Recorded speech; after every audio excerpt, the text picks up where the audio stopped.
বর্ষা মৌসুম শুরু হওয়ার সাথে সাথে মাদারীপুর জেলায় বিভিন্ন স্থানে নদী ভাঙন শুরু হয়েছে। নদী ভাঙনে ঘরবাড়ি, ব্যবসা প্রতিষ্ঠান, রাস্তাঘাট, ফসলি জমি বিলীন হয়ে নিঃস্ব হয়েছে অনেক পরিবার। ঘরবাড়ি, ব্যবসা প্রতিষ্ঠান ভাঙনে ক্ষতিগ্রস্ত হওয়ায় চরম বিপাকে পড়ে অন্যের বাড়িতে বসবাস করছে অনেকেই। এছাড়া ভাঙনের হুমকিতে রয়েছে বহু ঘরবাড়ি, ব্যবসা প্রতিষ্ঠান, রাস্তাঘাট, ফসলি জমি। কালকিনি উপজেলার সাহেবরামপুর ইউনিয়নের আন্ডারচর গ্রামের মৃত লোকমান শরীফের স্ত্রী তাসলিমা বেগম আরিয়াল খান নদের ভাঙনে ঘরবাড়ি ভিটেমাটি ছাড়া হয়েছেন। স্বামীর কবরটিও তার এখন নেই। আর এই ঘর দুয়ার যে আছে সব নদীতে ভাঙ্গে লয়ে গেছে, কিছু নেই। আমার জায়গা জমিন ছেলে সন্তান কিছুই নেই। আমি অসহায়, স্বামীর কবরটা আসলে কবরটাও লয়ে গেছে। আমার অসহায়, দুনিয়া মানুষ নেই। শুধু তাসলিমা বেগমই নয়, এই রকম অবস্থা মাদারীপুরের আরো অনেক পরিবারের। চলতি মৌসুমেও মাদারীপুর জেলার দুটি উপজেলায় ব্যাপক ভাঙন দেখা দিয়েছে, যার মধ্যে কালকিনি উপজেলার 12টি স্থানে তীব্র নদী ভাঙন দেখা দিয়েছে।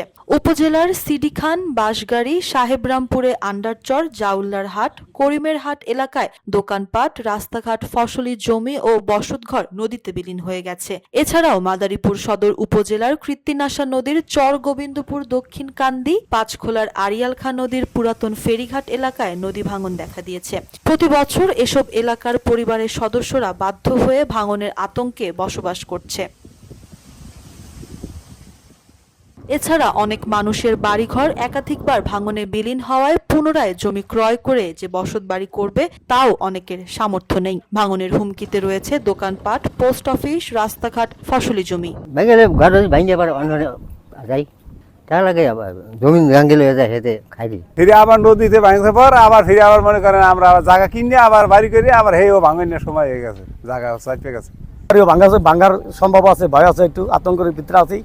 নদীতে ভাঙ্গে যায় যে ভাঙ্গে আর ধরে ধরে রাখি ডাক্তারে এখন জমি ভাঙ্গা লইয়া গেছে ভাই, পাড়ের লগে আষ্ট করা আর জ্বালা লইয়া গেছে আষ্ট করা, এ ভাঙ্গা লইয়া গেছে। এখান থেকে 40 হাত ভিতরে আর 1 কিলোমিটার দূরত্ব এর ভিতর বাড়িঘর ছিল, আবার জমিও ছিল।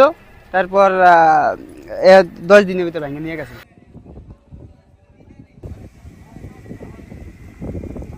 ভাঙন কবলিত এলাকা পরিদর্শন করেছে পানি উন্নয়ন বোর্ডের কর্মকর্তা ও উপজেলা প্রশাসন এবং ক্ষতিগ্রস্তদের একটি তালিকা করা হয়েছে।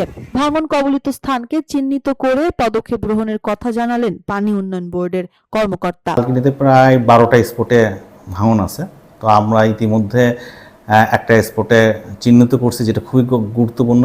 সেখানে তার পাশে রাস্তাও আছে, তাছাড়া জনবসতিপূর্ণ এলাকা। তো ওইটার জন্য একটা প্যাকেজ চালু হয়েছে এবং ইতিমধ্যে আরও 2টা জায়গায় আরও কাজ শুরু হবে। এবং আমাদের অন্যান্য স্পটগুলোতে কাজ করার জন্য আমরা ঊর্ধ্বতন কর্তৃপক্ষের নিকট পত্র পাঠাইছি। আমরা যথাযথ কর্তৃপক্ষের মাধ্যমে অনুমতি পেলে প্রয়োজনীয় পদক্ষেপ নেব।